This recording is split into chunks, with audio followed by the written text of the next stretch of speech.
네, 오늘 같이 신명기 잠깐 보겠습니다. 신명기 6장입니다.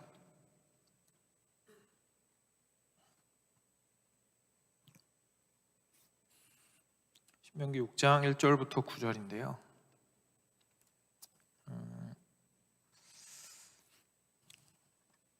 제가 읽도록 하겠습니다. 그냥 6장 1절부터 9절까지 말씀입니다. 이는 곧 너희의 하나님 여호와께서 너희에게 가르치라고 명하신 명령과 규례와 법도라. 너희가 건너가서 차지할 땅에서 행할 것이니 곧 너와 내 아들과 내 손자들이 평생에 내 하나님 여호와를 경외하며 내가 너희에게 명한 그 모든 규례와 명령을 지키게 하기 위한 것이며 또 내 나를 장구하게 하기 위한 것이라. 이스라엘아, 듣고 삼가 그것을 행하라. 그리하면 네가 복을 받고 네 조상들의 하나님 여호와께서 네게 허락하심 같이 젖과 꿀이 흐르는 땅에서 내가 크게 번성하리라. 이스라엘아, 들으라. 우리 하나님 여호와는 오직 유일한 여호와이시니 너는 마음을 다하고 뜻을 다하고 힘을 다하여 내 하나님 여호와를 사랑하라. 오늘 내가 내게 명하는 이 말씀을 너는 마음에 새기고 내 자녀에게 부지런히 가르치며 집에 앉아 있을 때에든지 길을 갈 때에든지 누워 있을 때에든지 일어날 때에든지 이 말씀을 강론할 것이며 너는 또 그것을 내 손목에 메어 기호를 삼으며 내 미간에 붙여 표로 삼고 또 내 집 문설주와 바깥문에 기록할지니라. 네, 신명기 아주 유명한 쉐마 이스라엘아 들으라라는 그 말씀입니다. 앞에 하셨던 분, 저희 지금 시리즈 하고 있잖아요. 그래서 나름 세미나라고 옷은 캐주얼하게 입고 왔는데 목사라서 그런지 어쩔 수 없이 일단 말씀을 읽고 PPT도 없습니다.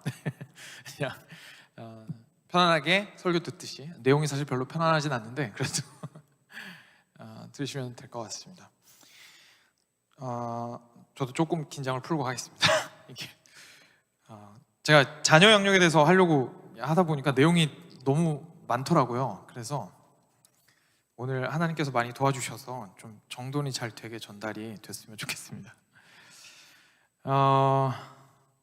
신명기 말씀이요, 다 아시겠지만 모세 오경에서 5번째 말씀입니다. 그렇죠? 근데 신명기가 가지고 있는 구약에서 굉장히 중요한 역할이 있거든요. 근데 특히 방금 읽은 부분이 굉장히 중요한 부분인데, 이스라엘아 들으라라고 하나님께서 이제 말씀하시면서 이스라엘 백성들과 하나님과의 관계를 이제 명확하게 설정하시는 그런 부분이 되겠습니다. 근데 방금 보셔서 아시겠지만 자녀가 포함이 돼 있어요. 그리고 그 자녀가 내가 이제 너가 너가 나의 하나님께서 이스라엘 백성들에게 너희가 나의 백성이 되리라라고 이제 말씀을 하신 것도 있지만, 근데 너희가 내가 받은 그 규례를 계속 가르쳐서 전달할 수 있도록 해야 된다라는 말씀을 하나님께서 명확하게 하시는 것을 오늘 좀 볼 수가 있습니다. 근데 그게 쉽지가 않잖아요, 그렇죠? 그게 쉬웠으면 저희가 이제 다 잘하고 있겠죠. 그래서 저희가 그거 이제 너무 힘들어가지고 사실 여기에 앉아 있는 거 아니겠습니까? 근데 제가 개인적으로 궁금해서 그런데 혹시 여기 앉아 계신 분 중에 모태신앙이다 손 한번 들어보실래요? 혹시 모태신앙이다. 그렇게 많지는 않으시군요. 그러면 10살 이전에 믿었다. 10살 이전에. 그러니까 모태신앙 아니면 조금 이제 10대 이후에 아마 믿으신 것 같습니다. 아니면 아예 많이 듣게. 네, 좋습니다. 저는 이제 지난 주일 설교 때인가요? 이제 간단하게 지나가면서 말씀드렸고, 이제 저랑 계속 교제하셨던 분들은 아시겠지만 저희 가족은 할머니 때부터 예수님 믿었는데요. 할머니 때 예수님 믿고, 저희 할머니가 그 5형제를 낳으셨어요. 그래서 아주 억척스럽게 가난한 중에도 5 형제를 키우셨는데 저희 아버지가 이제 중간이었습니다. 그래서 할머니 때부터 이어져 온 믿음이 이제 저희 5 형제, 아버지 5 형제계로 이어졌고 이제 저한테까지 왔는데, 이제 저희 아버지는 감사하게도 그 선교사로 헌신을 하셔가지고 어린 시절에 저는 시간이 오래 지났으니까 상관이 없겠죠. 원래 거기는 이제 신분을 속여야 되는 지역이라서 보통 말을 잘 안 하긴 하는데 이제 중국에 있었습니다. 그래서 어린 시절에 중국에서 보냈고, 어릴 때부터 부모님들께 이제 굉장히 강한 신앙 교육을 받으면서 컸습니다. 그러면서 개인적인 고민도 되게 많았어요. 굉장히 많았고, 사람들이 제가 이제 목사니까 목사면은 그냥 순탄하게 보통 이제 컸을 거라고 생각을 많이 하시는데, 물론 제가 뭐 큰 사고를 친 적은 없습니다만 제 내면에서는 정말 온갖 생각들을 다 하면서 살았던 것 같아요. 그러니까 오히려 겉으로 얌전한 사람이 약간 속으로 생각이 많은 것 같기도 하고요. 뭐 사람마다 다르겠지만, 저는 그래서 여러 가지 고민을 좀 하면서, 심지어 이제 과연 하나님은 존재하는가 뭐 이런 것부터 시작해서 이제 막 다양한 고민들, 그리고 성경이 안 믿겨져가지고 너무 힘들어하고, 우리 부모님은 저렇게 막 목숨을 걸고 공산국가에 가가지고 이제 그 전도를 하시고, 그리고 지금까지도 사실 고생하고 계신 부분들이 좀 있는데, 그 고난을 계속 겪으시면서까지도 끝까지 흔들리지 않는 저 신앙 도대체 뭐지? 약간 이런 고민들도 많이 하게 되고, 그런 질문들 많이 하면서 어린 시절을 많이 보냈었습니다. 그러다가 대학교 때 이제 그게 굉장히 강하게 저를 쳐서, 그때는 정말 집중적으로 거의 공부를 못할 정도로 이제 휘둘리면서 고민을 해야 했던 시기도 있었습니다. 그러다가 이제 여기까지 왔는데요. 제가 이 얘기를 왜 드리냐면, 제가 잘해서 여러분들한테 조언을 드리겠습니다라고 드리는 게 아니라, 제가 이 과정들을 겪어보니까, 그리고 제가 이제 그 모태신앙 비율 좀 여쭤봤잖아요. 많은 경우에 저희 부모님도 이제 대부분 선교사 1세대시다 보니까, 저희 같은 사람은 이제 MK라고 부르죠. 미셔너리 키즈라고 부르는데, 선교사 자녀들, 아니면 PK, 패스터스 키즈라는 이제 아이들이 있잖아요. 그리고 모태신앙인 이제 가정에서 큰 아이들의 심리를 사실 잘 모르세요. 왜냐하면 본인들이 그렇게 안 크셨으니까, 그죠? 그래서 선교사님들은 특히, 그리고 목사님들은 이제 주로 자녀들한테, 야, 너같이 복 받은 애가 어디 있다고 지금, 이 아빠가 얼마나 어릴 때부터 고생을 해가지고 예수님을 믿고 온갖 그 방황을 하고 정말 쓸데없는 짓들을 하면서 살다가 이제 주님께 와가지고 내 인생을 헌신하고 이렇게 살려고 하니까, 정말 아빠는 너무 힘들다. 이거 하나님께 안 하던 순종하려니까 정말 허리가 휘겠다. 근데 너는 엄마 아빠가 밥 먹여주지, 엄마 아빠가 교회 데리고 가주지, 라이드 해주지, 좋은 교회 다니지, 뭐 해줄 거 다 해주는데 도대체 뭐가 문제냐 라고 하면서, 그 마음의 중심에 뭐가 있는지 사실 이해를 못 하시는 경우도 많이 있는 것 같아요. 그리고 실제로 그래서 그 MK들이나 PK들이 부모님들과 충돌을 하는 경우도 많이 있고, 모태신앙인 친구들도 당연히 있습니다. 그래서 그게 되게 아이러니한 거예요. 그렇지 않아요? 왜냐하면 보통 부모님이 설렁설렁 다니시면 아이들이 부모님이랑 별로 안 부딪힙니다. 그렇죠? 아니, 부모님이 교회 그냥 뭐 조금, 이런 말 좀 죄송하지만 설렁설렁 다니시면 사실 아이들이랑 충돌이 별로 안 되죠. 아이가 뭐 엄마 시험 있어요, 엄마 뭐 캠핑 있어요, 엄마 축구해야 돼요, 엄마 뭐 해야 돼요, 그냥 뭐 가지 마, 괜찮아 뭐 이렇게 하고. 근데 항상 우리가 충돌이 일어나는 건 저희가 열심히 믿으려고 하다 보니까 더 충돌이 일어나는 거예요. 그래도 가야 되지 않겠니? 그래도 이거보단 저게 중요하지 않겠니? 라고 하다 보니까 충돌이 일어나죠. 그래서 되게 아이러니합니다. 그래서 그 충돌이 있다 보니까 아이들도 상처를 받죠. 어른들도 상처를 받고. 그래서 아이들이 갑자기 크게 튕겨요. 그래서 이제 저도 잊을 수 없는 이름, 대학교 때 선배 중에 이름이 충만이라는 형님이 있었는데, 항상 술로 충만한 형님이었어요. 근데 알고 봤더니 그 아버지가 목사님이셨어요. 전 전혀 몰랐거든요. 그래서 저는 그냥, 저도 이름이 영광인데 이제 아버지가 네, 딱히 빛나진 않아서 다행인 것 같긴 합니다만, 그 형님은 잊을 수 없는 충만함으로 항상 저희 과방에서 드러누워 계셨던 것을 제가 알고 있습니다. 근데 또 다른 친구는 아빠가 어릴 때 자기를 목사로 서원했다는 거예요. 그래가지고 그게 너무 싫어서 항상 이제 반항하면서 살다가, 일부러 더 반항하면서 살다가, 그 친구는 이제 저기 중미 MK였는데 거기서 이제 차 한 대를 몰래 가지고 나가서, 아버지 차인지 누구 차인지 모르겠는데 하나님한테도 화가 나 있어가지고 이렇게 얘기한 거예요. 하나님, 제가 이거 60마일로 달려서 벽에 박겠습니다. 제가 살아있으면 목사할게요. 살았어요. 진짜로 박았어요. 그 친구가 정말 60마일로 벽에다 갖다 박았는데 살았어요. 그래서 지금 장신대 졸업하고 공부하고 있습니다. 그래서 이렇게 바르다는 얘기는 절대 아닙니다. 그렇게 하시면 안 돼요. 네, 자녀들한테 그렇게 하시면 안 됩니다. 아무튼, 그러니까 제가 지금 드리고 싶은 말씀이 뭔지 아실 거예요. 그러니까 이게 그 역설적인 거를 해결을 해야 되는데 그게 해결이 잘 안 되는 거죠. 부모님은 정말 열심히 믿고 싶어서 좋은 영향을 아이들한테 주고 싶은 건데, 사실 아이들 같은 경우에는 그게 수용이 잘 안 되니까 계속해서 부딪히는 경우가 많이 발생을 합니다. 도대체 문제가 어디 있고, 그리고 저희는 그거에 좀 어떻게 접근을 하면 좋을까요?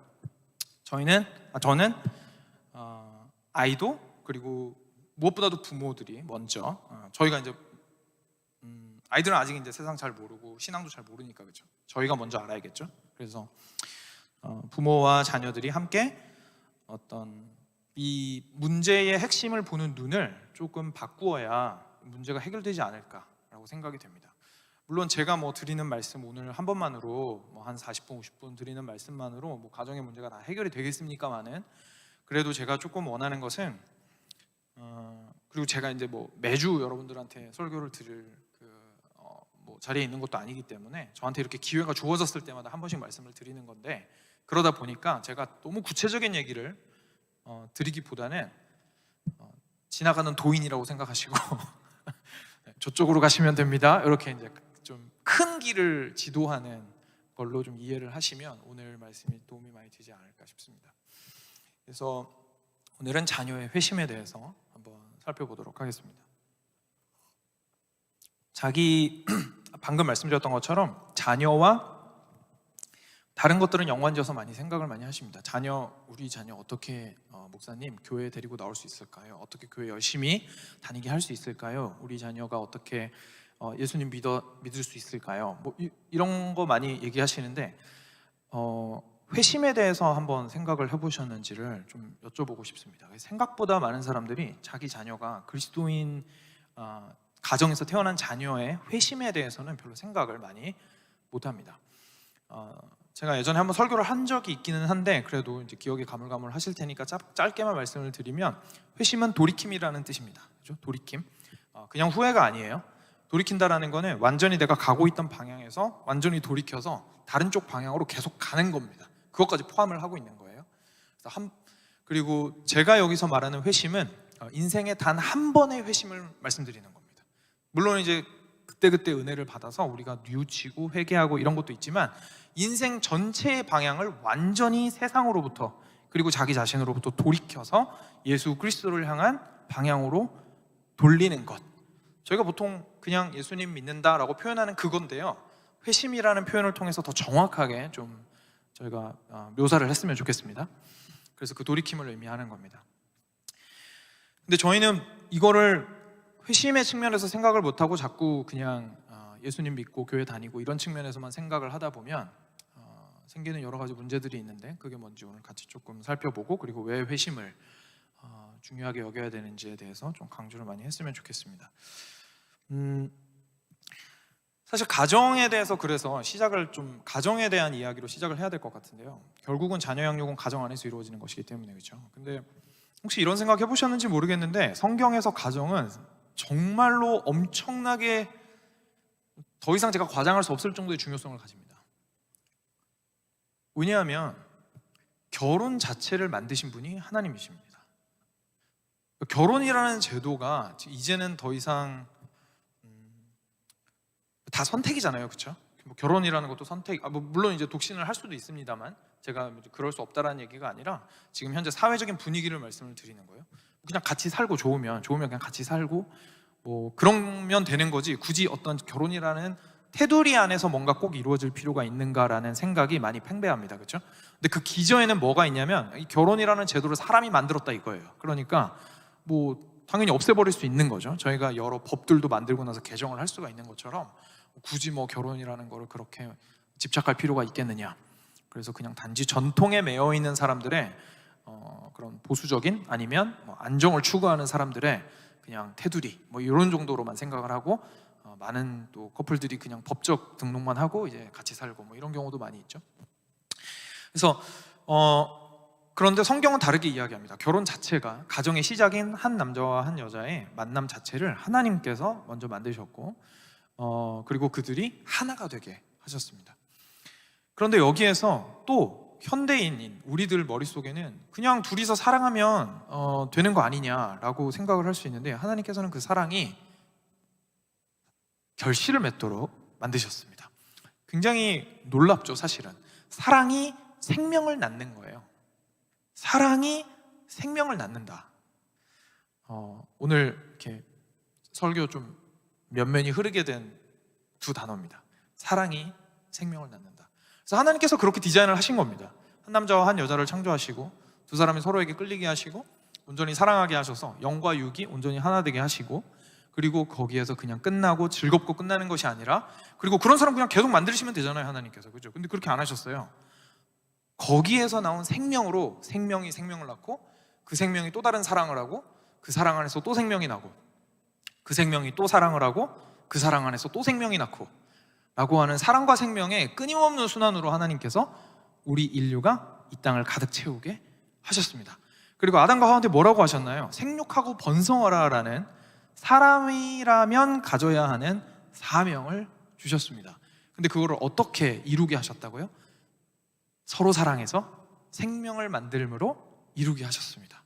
그러니까 다시 뒤집어 말하면 뭐예요? 하나님이 주인 되시는 하나님의 나라를 이 땅 가운데 세우고자 하시는데, 그 나라가 어떻게 생기기를 원하신다고요?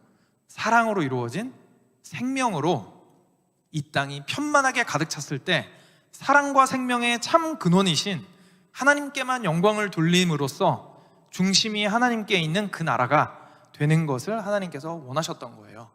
처음 디자인이. 그래서 에덴 동산에서는 처음에 가정이 있었습니다. 지금 이 시대는 특히 서구 사회의 영향을 받으면서 살고 있는 우리는 개인이 가장 작은 단위이죠. 물론 개인이 작은 단위 맞습니다. 가장 작은 단위. 그렇지만 가정은 그렇게 쉽게 깨어질 수 있는 것이 아닙니다. 가정은 절대 그렇게 쉽게 깨어질 수 있는 것이 아닙니다. 하나님께서 그렇게 만드셨기 때문이죠.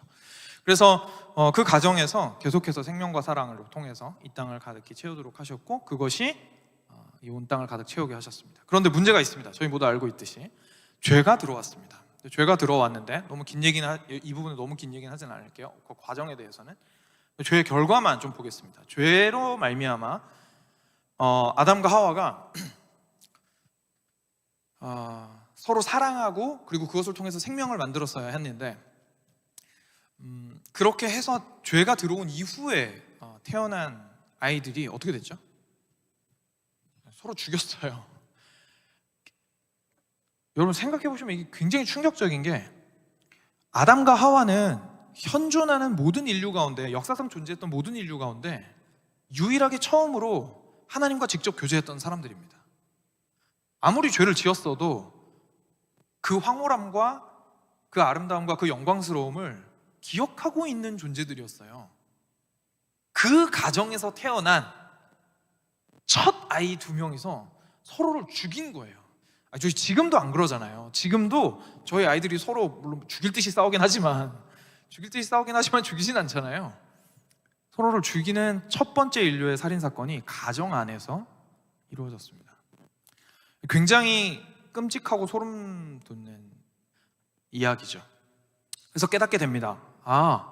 하나님께서 가정을 만드셨고, 하나님께서 만드신 그 가정이 죄 때문에 문제가 생겼는데, 그냥 개개인이 하나님 앞에 죄 짓고 끝난 것이 아니라 사람이 망가져서 서로가 서로를 죽일 수밖에 없는 깨어진 가정이 되었구나라는 사실을 우리가 보게 됩니다. 근데 그게 첫 번째 가정의 모습입니다. 그 이후로 이어진 모든 가정이 다 그걸 물려받은 거예요. 그리고 저희가 기억하시겠지만 사랑으로 생명을 낳게 하셨다고 했잖아요. 그런데 사례는 뭐죠? 딱 그 반대입니다. 미움으로 생명을 끊어버리는 거예요.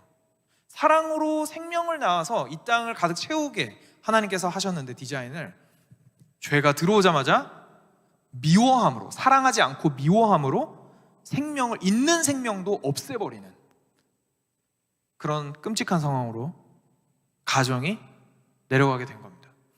그게 우리가 지금 보고 있는 가정의 모습이고, 그게 성경 안에서 계속해서 등장하는 모습입니다.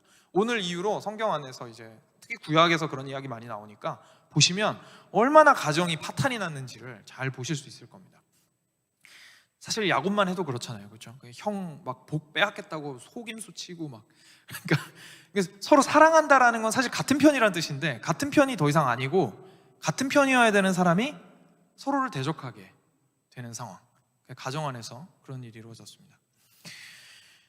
성경에서 우리가 이 이야기를 먼저 초반에 좀 드리고 싶었던 이유가 있는데, 성경에서 얼마나 가정의 위치가 중요한지를 먼저 좀 말씀을 드리고, 그리고 그 가정이 어떻게 유니버설하게 한 가정도 빼놓지 않고 다 망가져 있는지를 제가 보여드리고 싶었습니다. 이거는 성경이 우리에게 증언하는 바이고 우리가 경험하는 바입니다. 그렇죠? 안타깝게도 우리 모두가 그런 가정 가운데에서 컸고, 우리가 그런 가정을 꾸리고 있고, 우리가 그런 가정을, 그러고 싶지 않지만, 물려줄 겁니다. 이걸 인정하는 것이 먼저 첫 번째라는 것, 조금 말씀드리고 싶습니다. 이 땅은 깨어져 있습니다. 왜냐하면 죄 때문에.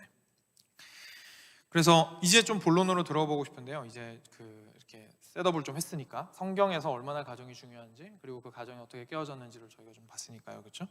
그래서 처음에 첫 번째는 이걸 통해서 저희가 알 수 있는 가장 중요한 것은, 이건 뭐 처음에 말씀드렸기 때문에 짧게만 언급하고 넘어가겠습니다만, 가정은 하나님께서 설계하고 계획하신 것이라는 것입니다. 이거는 항상 좀 기억하셨으면 좋겠어요. 가정은 나랑 저 사람이랑 사랑해서 만나가지고 만난 것도, 뭐 그래서 가정을 꾸린 것도 있겠지만, 실제 가정이라는 것을 in general, 일반적으로 가정이라는 것 자체를 만드신 분은 하나님이십니다. 그래서 우리가 서로 사랑할 수 있게 하시고, 그리고 그 사랑을 통해서 생명을 낳게 하시고 하신 그 모든 과정들이 사실은 하나님께서 주신 것이라는 것을 저희가 좀 기억을 해봤으면 좋겠습니다.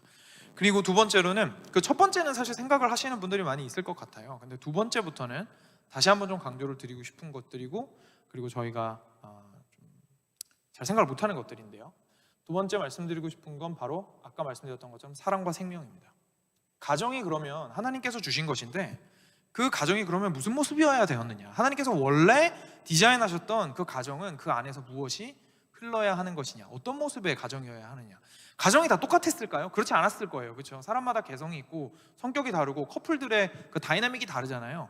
그런데 거기에서 동일하게 흘러 넘쳐야 하는 것이 있으니 바로 생명과 사랑이었다라는 겁니다. 그게 하나님께서 처음에 디자인하신 가정의 모습이라는 거. 그거 저희가 좀 관찰을 해볼 수 있습니다. 여기에서의 생명은 여러분 육신의 생명이랑 영혼의 생명 다 포함되는 겁니다. 그렇죠? 그래서 여러분들 자녀들 이렇게 먹이는 거 정말 열심히시잖아요. 잘 먹어야 잘 크니까요. 그렇죠? 잘하고 계신 겁니다. 하나님께서 그렇게 디자인하신 거예요. 애가 처음에 태어나면 어른한테 완전히 의존적인 존재이기 때문에 잘 먹여야죠. 잘 클 수 있게.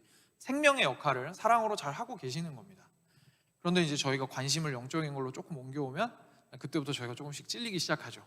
과연 나는 얼마나 내가 우리의 밥 먹이는 거 보는 거 즐거워하는 것만큼이나 열심히 먹이고 있는가, 이 아이의 생명에 내가 얼마나 관심을 가지고 이 아이에게 사랑을 하고 있는가라는 생각을 좀 하게 만들긴 합니다. 이번에 한국 사회를 좀 뒤흔들었던 사건이 있는데, 혹시 아시는지 모르겠는데 정인이 사건이 있어요. 표정이 모르시는 표정인 것 같기도 하네요. 잘 모르시면 끔찍한 사건을 소개를 드려야 되는지 모르겠는데, 조그만, 제가 몇 살인지 지금 기억이 안 나는데 아마 4살 아래인 것 같아요. 4살 아래인 것 같은데 꼬마아이인데 입양아였습니다. 근데 이 아이가 이제 아파서 병원에 갔는데 진단을 해보니까 막 늑골이 부러져 있고 내장이 파열돼 있고 막 난리가 난 거예요. 근데 알고 봤더니 이제 부모가 양부모가 그렇게 해서 죽음에 몰고 간 사건이 있었습니다. 그래서 공분을 일으키고 난리가 났었는데, 충격적인 일은 그 두 사람이 다 목회자 자녀라는 겁니다. 목사 아들, 목사 딸이었어요. 그리고 항상 이렇게 뭐 교회도 열심히 다니고 당연히, 그리고 기독교 학교 출신입니다. 굉장히 유명한 기독교 대학교 출신입니다. 거기 CC로 만나가지고 이제 결혼했는데 그런 일이 있었습니다. 하나님을 믿는다고 말을 하지만 얼마나 생명과 사랑에는 무지한지 죄에 완전히 뒤덮여서 자기 생명과 자기 사랑에 장악되어서 사랑과 생명을 나누어 주어야 하는 아이에게 가인이 아벨에게 행했던 것처럼 행했던 것을 우리가 볼 수 있습니다. 미움으로 생명을 끊어버리는 그런 모습들을 저희가 볼 수 있죠. 그게 아무리 양녀라고 해도 자기들이 약속해서 데리고 왔으면, 그렇죠? 하나님의 원리에 따라서, 가정의 원리에 따라서 그렇게 했었어야 했을 텐데, 그런 안타까운 사건들이 있었습니다. 그래서 그렇게 하나님께서는 원래는 그렇게 디자인하셨지만 우리가 얼마나 망가졌는지를 저희가 좀 볼 수 있는데요. 세 번째는 저희가 좀 오늘 집중을 많이 했으면 좋겠는 부분인데 그런 가정이 지금은 타락해버렸다라는 사실입니다. 그리고 이 부분은 저희가 좀 생각을 잘 못하는 부분이기도 하죠. 이거 저희가 웃으면서 사실 저도 이제 가끔 얘기하다가 이런 얘기 할 때도 있는데 웃으면서 저희 자녀들이 아유 그쵸 뭐 아무개 죄인이죠 이러면서 이제 얘기는 하잖아요. 근데 정말 진지하게 가슴에 손을 얹고 갓 태어났을 때 그 정말 이쁜 애기 있잖아요. 근데 그 애기 저도 이제 나음이 보고 정말 그런 생각이 들었었거든요. 이렇게 조그만하고 이쁘고 아무 짓도 안 하고 있는 이 애기에다 면상에다 대고 제가 넌 죄인이야 라고 감히 말을 못 하겠더라고요. 그러니까 얘가 죄인이라는 게 도대체 무슨 의미일까? 뭐 지금 태어나가지고 지금 자기 생명 붙들기도 지금 바쁜 아이한테 하는 거라고는 엄마 젖 찾고 우는 것밖에 없는 이 아이한테 내가 죄인이라는 것이 무슨 의미일까?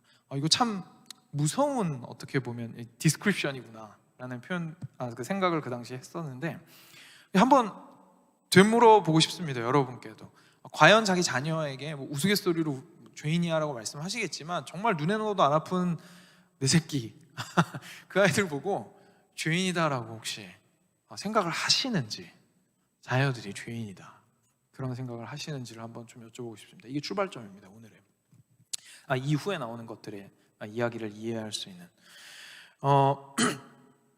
그래서 근데 사실은 성경은 그렇게 이야기를 하고 있는 거죠. 그죠? 그리고 이 사실을 깨닫지 못하면 사실은 발생하는 문제가 많이 있습니다. 자녀가 죄인이라는 것을 저희가 생각하지 못하면 그리고 다시 저희 자신에게로 조금 화살을 돌리면 저희도 죄인입니다. 그렇죠? 근데 다 아시겠지만 자녀들을 대할 때만큼은 죄인이 아니죠. 저희가 좀 그런 식으로 대할 때가 많이 있죠. 자녀들을 대할 때만큼은 죄인이 아닌 것처럼 저희가 대합니다. 자녀들을 나는 죄인이 아니고 넌 죄인이야. 네, 물론 여기 앉아 계실 때는 다 죄인입니다 라고 하시겠지만 실제 저희가 자녀들을 대할 때는 참 어려운 것을 저희가 볼 수 있습니다. 이걸 항상 마음에 가지고 있어야 돼요. 왜냐하면 여기에서 문제가 다 시작이 됐거든요. 우리가 생각하는 가능한 모든 문제는 작은 것부터 큰 것까지 다 여기서 시작이 됐습니다. 나도 죄인이고 너도 죄인이고 첫 가정이 하나님을 떠나서 깨어졌던 것처럼 우리 가정도 그런 의미에서 깨어져 있다 라는 것을 인지하는 데서 저희가 시작이 됩니다. 만약에 이것을 알지 못하고 사랑하는 여러분 가정에 이렇게 으쌰으쌰 해가지고 뭔가 일을 해보고 아름답게 해보려고 하시잖아요. 그건 뭐랑 똑같은 거냐면 그 기중기에 커다란 기중기에 나사가 빠져서 덜그럭거리고 있는데 저기에 있는 그 거대한 컨테이너를 내가 옮길 수 있다고 생각을 하는 겁니다. 그리고 나서 거기에 타서 덜그럭 거리고 있는 거를 그냥 뭐 이렇게 작동은 어느 정도 하니까 거기까지 가가지고 거대한 자석으로 컨테이너를 딱 붙여서 끌어올리려고 해서 이쪽으로 옮기려는 순간 모든 나사가 다 풀리면서 우당탕탕하고 떨어져서 박살이 나버리는 꼴이 되는 거죠. 우리 가족이 함께 어떻게든 화목하게 하나가 되어서 뭔가 힘을 이루려고 하는데 우리 가정의 각 개개 구성원이 고장이 나 있다는 사실을 인지하지 못한다면 굉장히 무모한 상황이 발생을 하고 그 상황에서 책임을 따지기 시작하면 이제 그때부터는 진짜 끝이 없는 거예요. 이거 누구 때문에 컨테이너 떨어졌냐? 그때부터 책임을 따지기 시작하면 정말 끝이 없습니다. 그렇죠? 그리고 저희 이거는 사실 뭐 부모 자식뿐만 아니라 부부간에도 언제나 저희가 경험을 많이 하는 것이고 그래서 저희는 아빠도 엄마도 딸도 아들도 0살짜리도 40살 먹은 우리 아들 딸도 다 죄인이라는 사실을 저희가 기억을 먼저 해야 합니다. 그래서 좀 더 구체적으로 이 우리가 죄인이라는 것이 무슨 의미인지 그리고 그래서 우리는 어떻게 자녀들을 대해야 되고 우리 자신은 어떻게 해야 하는지에 대해서 조금 고민을 해보겠습니다. 먼저 우리가 이게 죄의 문제라는 걸 깨닫게 되면요 알게 되는 사실이 있습니다. 먼저 이 가정에서 저희가 가지고 있으신 모든 문제가 그게 무슨 모습이든지 간에 다 영적인 문제라는 사실입니다. 왜냐하면 죄가 영적인 것이기 때문입니다. 근데 이렇게만 이야기하면 좀 헷갈려요. 사람들이 영이라는 거에 대해서 개념을 저희가 좀 편협하게 가진 경우도 많이 있기 때문에 영적이다 이렇게 생각하면 물질적인 거랑 아무런 상관도 없고 도덕적인 거랑도 상관없고 뭔가 이렇게 조금 뭐 어떤 특별한 영적인 세력이 우리를 저주해서 우리 가정이 힘들어진다 이런 이제 그림을 그릴 수가 있게 되잖아요. 근데 그런 뜻이 아니라 여기서 제가 모든 문제는 영적이다라고 말씀드리는 건 이렇게 말씀드리면 쉽게 이해가 되실 텐데 모든 문제는 하나님과의 관계의 깨어짐에서 온다 이렇게 이해하시면 됩니다. 그게 영적이라는 의미입니다. 모든 문제의 근원은 하나님과의 관계가 깨어졌기 때문에 발생하는 문제입니다. 그래서 하나님과의 관계가 그걸 뒤집어서 말하면 관계가 회복이 될 때 뭐 신비로운 은혜를 하나님이 주시는 게 아니라 하나님과의 관계가 회복이 될 때 우리 삶이 질서정연하게 바꾸어져 가는 과정들을 거치게 되는 것이죠. 그래서 마음이 변화되고 구조가 바뀌고 삶의 모습들이 바뀌고 자기가 자기 자신을 올바르게 보게 되고 하면서 자녀를 아름답게 양육할 수 있는 힘도 생기고 반대로 자녀도 부모에게 순종할 수 있는 마음도 생기고 하는 방식으로 우리가 바뀌게 되어 간다는 겁니다. 하여간 첫 번째, 이 문제는 우리가 확실하게 짚고 넘어가야 됩니다. 하나님과의 관계에 관련된 문제이구나.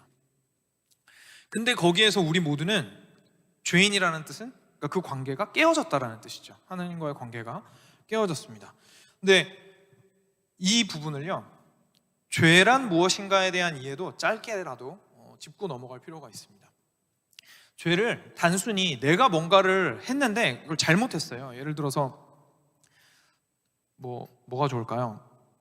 이제 제가 이거를 올바르게 사용을 하려면 정확하게 컵을 똑바로 들고 물을 딱 마셔야 되는데 그렇게 하지 않고 뒤집어서 마시면 물이 당연히 다 쏟아지겠죠. 제가 엉망으로 사용을 한 거죠.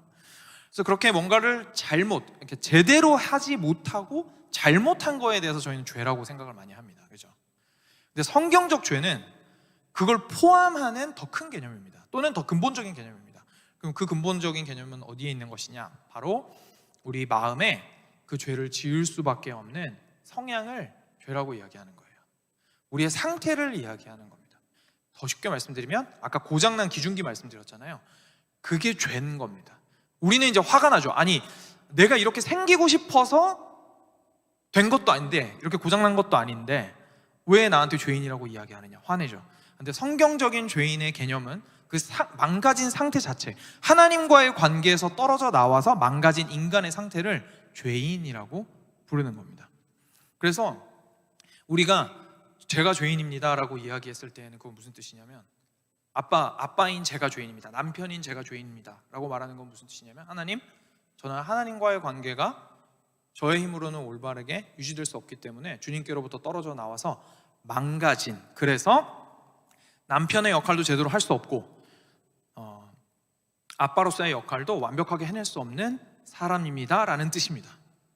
그리고 우리 자녀가 죄인이다 라고 말을 할 때도 동일한 의미인 거죠. 자녀의 자녀됨, 이게 가능해지는 게 처음에 가정을 하나님께서 만드셨다고 그랬잖아요. 그러니까 이게 가능한 거예요. 하나님과의 관계가 끊어지면 가정 안에서 자녀가 자녀로서의 지켜야 되는 것들, 아내가 아내로서 지켜야 되는 것, 엄마가 엄마로서 해야 하는 것, 남편이 남편으로서 해낼 수 있어야 하는 것, 아버지가 아버지로서 할 수 있어야 하는 것, 이런 것들이 하나님께서 만드신 질서 안에서 이루어져야 되는데 하나님과의 관계가 깨지면서 내가 왜? 바로 이렇게 되는 거죠. 내가 왜? 그러면서 서로가 충돌하게 되고 가인과 아벨이 서로를 죽였던 것처럼 저희가 뭐 서로 죽이진 않지만 죽일 듯이 달려드는 그런 관계가 돼버리는 겁니다. 우리 모두는 고장나 있습니다. 이것을 인정하지 못하면 저희의 접근법이 아까 얘기했던 것처럼 탓을 돌리게 돼요. 너가 이렇게 하니까 엄마가 이렇게 할 수밖에 없잖니. 엄마가 이렇게 얘기했을 때 너가 잘 들으면 되는데 너가 잘 안 들으니까 엄마가 지금 화를 낼 수밖에 없잖니. 이렇게 이제 탓이 누구 탓인지를 결정을 하게 되는 거죠. 그러면은 이제 우리 딸이나 아들 입장에서는 아니 엄마가 자꾸 나한테 가기 싫은데 가라고 하니까 내가 교회를 가고 싶은 마음이 안 생기잖아 라고 이제 화를 내는 거죠. 그렇죠? 그래서 우리 모두는 고장나 있다라는 사실에서 저희가 출발을 해야 합니다. 그러면 이거를 아는 부모는 좀 어떤 것이 바뀌게 될까요? 이 부분에 제가 조금 힘을 많이 줬습니다 오늘. 그래서 같이 좀 나눴으면 좋겠는데요. 혹시나 제가 다 못하더라도 이 부분만이라도 하려고 할 정도로 제가 좀 중요하게 생각하는 부분입니다. 먼저 부모에 대해서 생각을 해볼게요. 저희가 부모가 죄인이라는 것을 안다라는 건 그럼 그게 무슨 뜻일까요? 뜻은 제가 말씀을 드렸죠. 그럼 어떻게 될까요? 저희가 부모가 죄인이라는 사실을 알았어요. 나 자신이 자신이 죄인이라는 사실을 아는 그리스도인 부모는 자신이 자녀들을 대할 때 자신의 의견이 완전하지 않을 수 있다는 걸 인정하는 사람입니다. 우리의 의견이 완전하지 않을 수 있습니다. 물론 우리의 경험은 아이들보다 뛰어나고, 물론 우리의 지식도 아이들보다 대부분의 경우에 뛰어날 겁니다. 그렇죠? 90% 이상 뛰어날 겁니다. 그럼에도 불구하고 나의 의견이 잘못될 수 있다라는 여지를 그래도 가지고 아이들한테 다가가야 된다는 겁니다. 왜냐하면 아빠도 엄마도 죄인이니까. 그리고 죄인이라는 뜻은 내가 뭘 잘못했다라는 걸 떠나서 여기서 좀 강조하고 싶은 건 고장났다는 거니까. 그죠? 그리고 고장났다라는 건 자기가 고장난 거 모를 수도 있다는 거예요. 그렇기 때문에 나는 강한 확신을 가지고 이야기를 하겠지만 분명히 잘못될 수도 있습니다. 그래서 그런 겸손함을 가지고 다가가야 합니다. 그래서 내가 내 아이를 가장 잘 안다라는 말씀을 조금 아끼시기 바랍니다. 여러분이 잘 모를 수 있습니다. 제 동생도 저한테 하는 말인데 제 동생이 저를 잘 알거든요. 왜냐면 엄마 아빠 없을 때 제 모습을 아니까. 엄마 아빠 없을 때 제 모습을 모르시잖아요. 그래서 제 동생이 저희 부모님한테 그랬죠. 엄마 아빠는 형을 몰라요.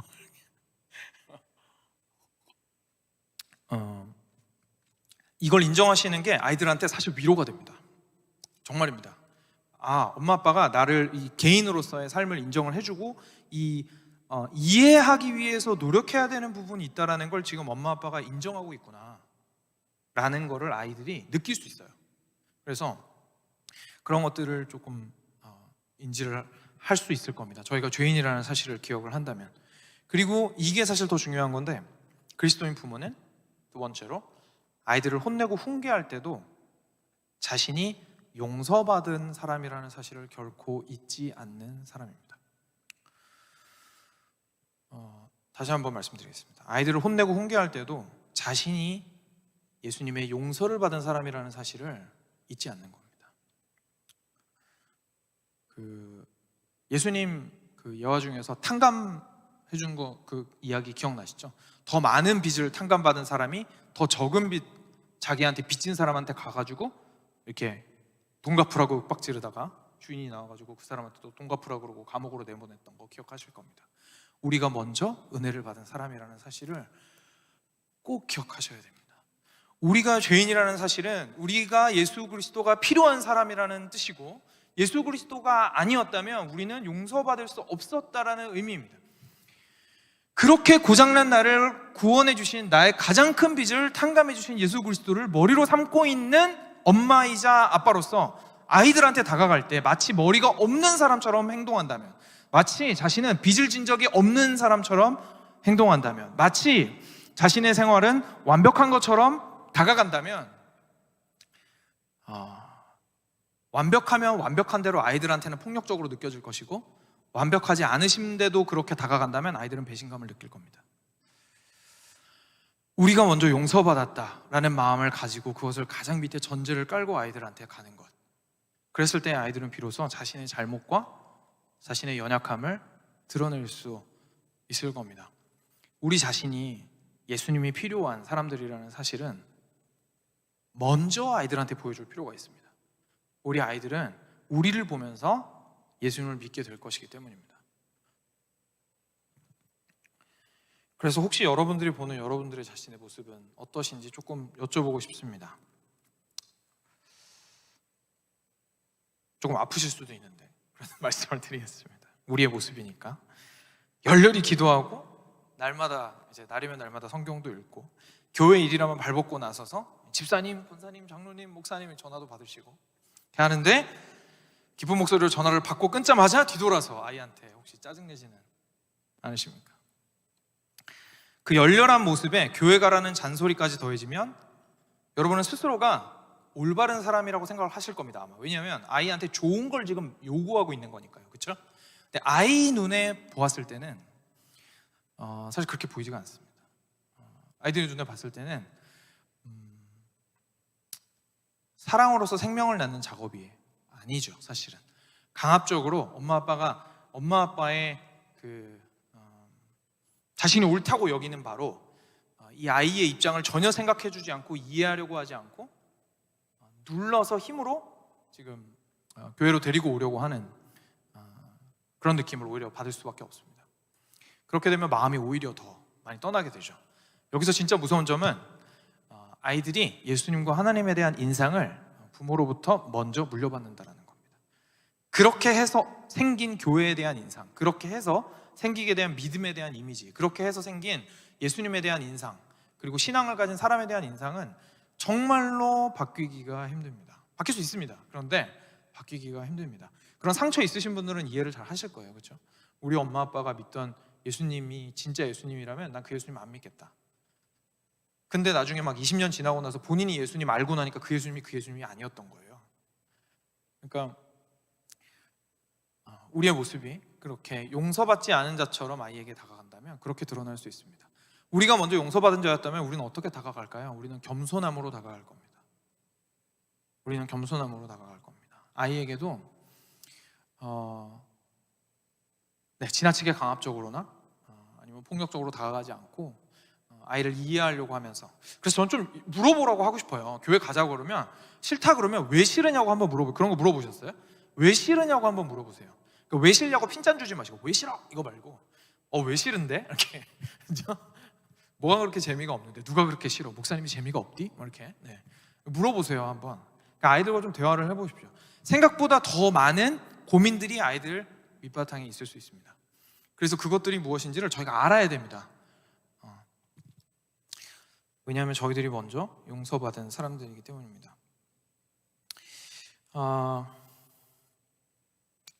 그래서 그러면은 저희가 짧게나마 저희 자신이 죄인이라는 사실을 알았을 때 뭐가 좀 달라질까, 이거를 제가 좀 말씀을 드렸고요. 두 번째로는 이건 진짜 생각 많이 못 하시는데 자녀들도 죄인이라는 사실이에요. 아까 말씀드렸지만 자녀들도 죄인이라는 사실을 저희가 알고 있으면 좀 다가가는 게 어떻게 달라질까요?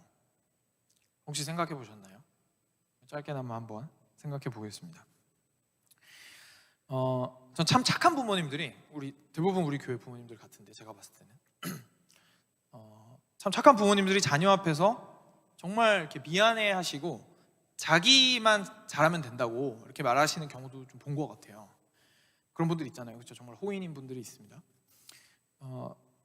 전 정말 대단하게 생각이 됩니다. 그런데 좋아요. 본인이 착하신 거 너무 좋거든요. 그런데 저희는 기준을 성경으로 삼아야 되잖아요. 성경은 모두가 다 죄인이라고 이야기하고 있습니다. 그러면은 아이한테는 잘못이 없을까요? 여러분, 아이도 당연히 잘못이 있습니다. 제가 지금 말씀드리는 게 어른이 다 덤탱이 쓰라고 말씀을 드리는 게 아니에요. 우리 모두는 망가져 있기 때문에 내가 망가진 만큼 저 아이도 망가져 있다는 사실을 저희가 꼭 아셔야 됩니다. 우리 아이들은 죄인들입니다. 망가져 있고 그래서 예수님이 필요한 아이들입니다. 죄 문제를 볼 때 우리의 초점은 감정이나 경험이나 뭐 이런 것들이 아닙니다. 그렇죠? 내가 봤을 때 우리 애가 괜찮아요. 제가 예를 들어볼게요. 저희 나음이가 만약에 저한테, 제가 나음아 이제 밥 다 먹어야지 이렇게 얘기했는데 밥을 안 먹고, 만약에 실제 그러진 않습니다만 숟가락으로 던져가지고 이렇게 막 집어 던졌어요, 바깥으로. 그렇죠? 그럼 저는 아무렇지도 않아요, 사실. 그 애가 저한테 해를 입힌 것도 아니고 나음이 너무 사랑하니까 너무 이뻐만 보이고 그거 그냥 가서 치우면 되거든요. 그렇죠? 그리고 그 밥 다시 먹으라고 천천히 얘기해주면 됩니다. 그런데 나미가 잘했나요? 잘못한 겁니다. 왜냐하면 하나님께서 자녀는 부모님에게 순종하라고 성경에 써놨어요. 자녀는 부모를 공경해야 된다고 성경에 써 있습니다. 부모를 함부로 대하는 자녀는 죄를 지은 겁니다. 저의 감정에 상관없이. 저는 아무렇지도 않다니까요, 남이가 그렇게 해도. 그런데 저는 혼을 냅니다. 왜냐하면 하나님 앞에서 올바른 아이가 되어야 되기 때문입니다. 그래서 부모가 좋은 마음을 가질수록 자녀를 망칠 수도 있습니다.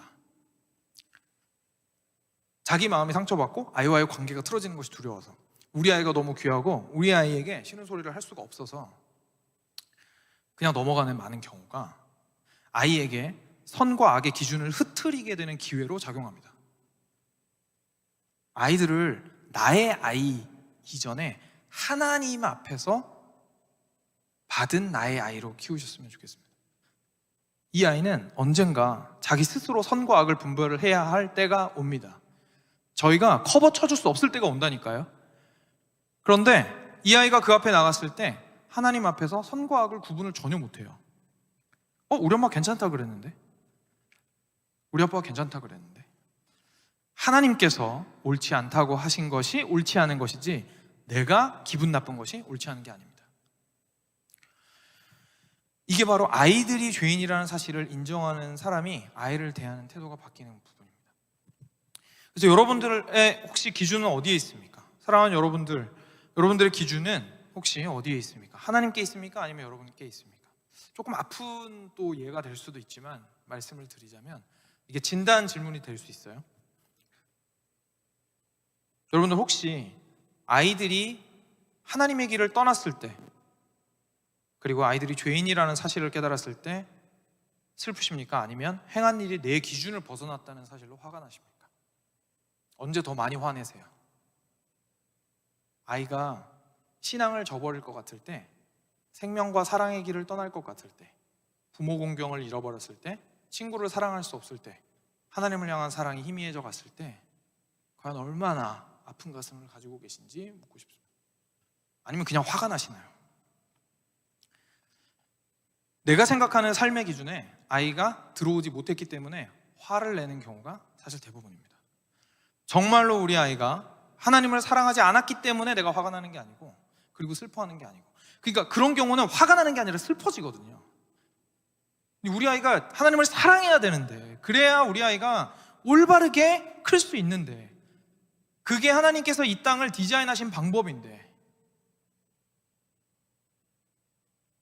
그냥 내가 볼 때 사회적으로 큰 문제 없이 가정 안에서 무던하게 잘 크고 있으면 우리 아이는 괜찮은 거야 라고 생각을 하고 있다면, 사실은 아이에게 올바르게 기준을 제시하지 못하고 있는 것이고, 아이에게는 거의 기준의 전부라고도 해도 과언이 아닌 부모님에게서 물려받은 그런 인상은 하나님 앞에서 선과 악을 구분하지 못하게 만듭니다.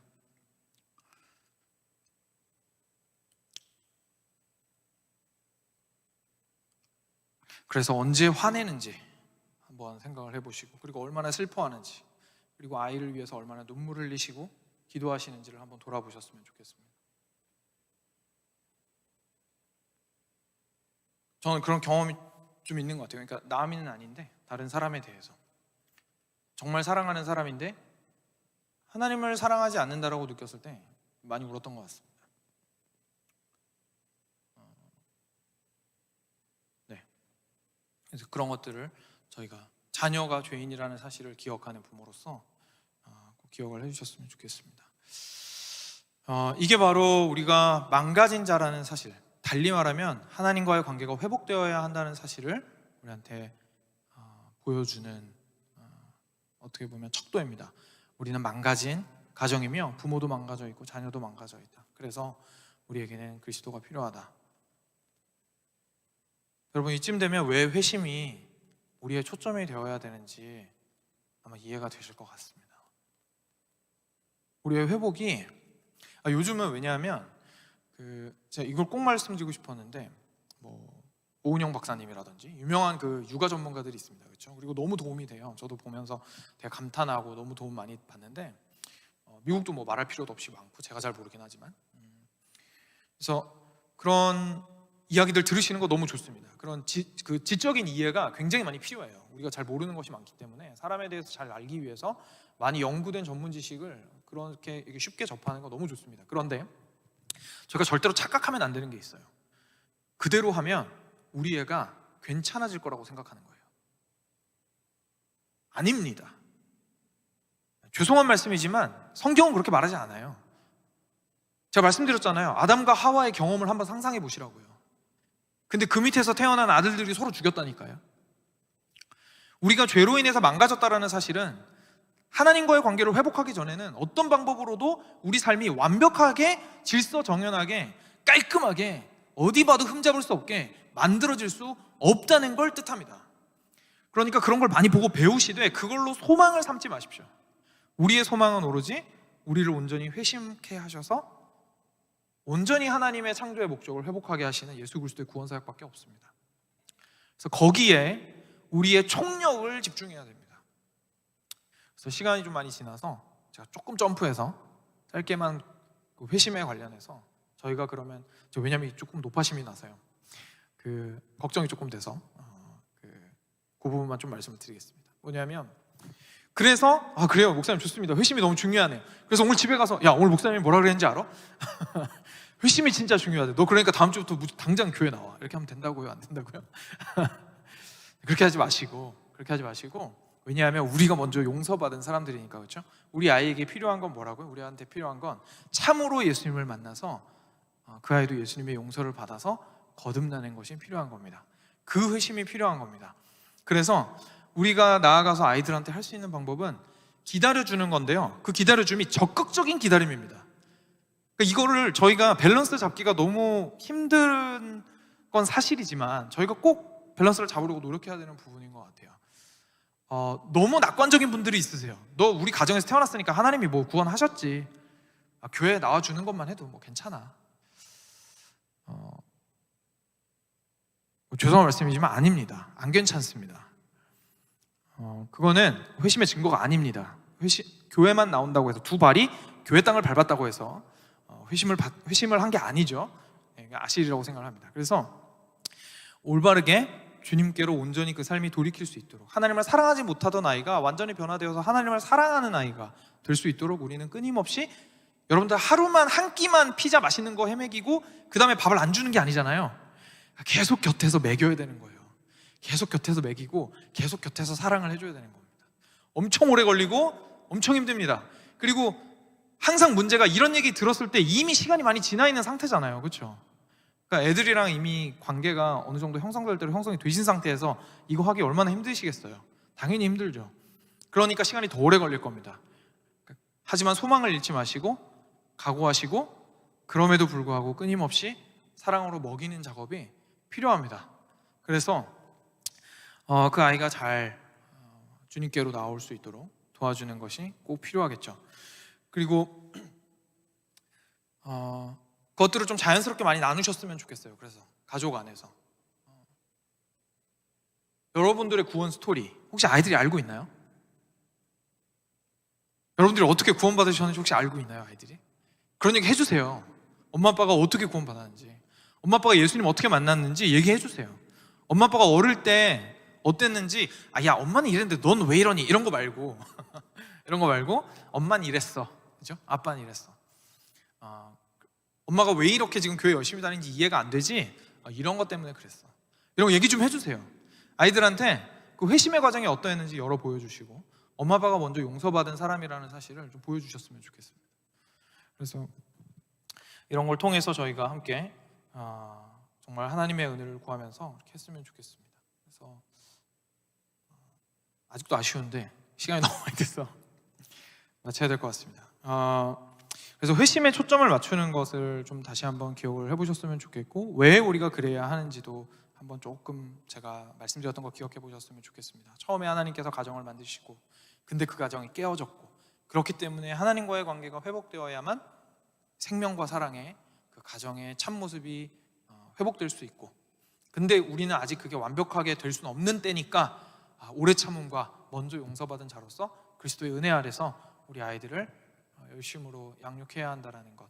그래서 초점이 회심에 있어야 돼. 진짜로 예수님 안 사랑하는 애가 예수님 사랑하게 되는 것에 있어야 된다는 것에 중고등부 사역자로서 간곡히 부탁드리는데, 여기에 우리가 마음을 하나로 합했으면 좋겠습니다. 저의 초점은 거기에 있습니다. 제 사역의 초점. 제가 잘하는지는 모르겠지만 하여간 초점은 거기에 있습니다. 그래서 같이 좀 그렇게 힘쓰고, 고등학교 3학년 돼서 그동안 5년 동안 막 6년 동안 말썽 피워도 고3 때 걸어 나가면서 대학 가면서 엄마 아빠 저 그래도 대학 가도 도미토리 들어가도 예수님 끝까지 사랑할 거예요 라고 하는 고백 좀 들을 수 있었으면 좋겠습니다. 그리고 죄송한데, 그리고 이 설교 들으시는데 이미 다 큰 아이들 있잖아요. 대학까지 졸업하고 막 직장 들어간 아이들 있잖아요, 그렇죠? 우리 청년들 포기하지 마십시오. 그리고 절대로 부모의 영향력이 이제는 아이들한테 영향을 줄 수 없다고 생각하지 마세요. 정말로 아니에요. 왜냐하면 그 변화의 사실 엄마 아빠가 변하는 것만큼 아이들한테 더 큰 충격은 없습니다. 엄마 아빠가 회심하시고 하나님을 참으로 만나고 하나님을 진짜 사랑하는 모습을 보여주는 것만큼 아이들한테 충격은 없습니다. 그 충격은 나이가 뭐 50이 먹었든 60이 먹었든 충격 받을 거예요.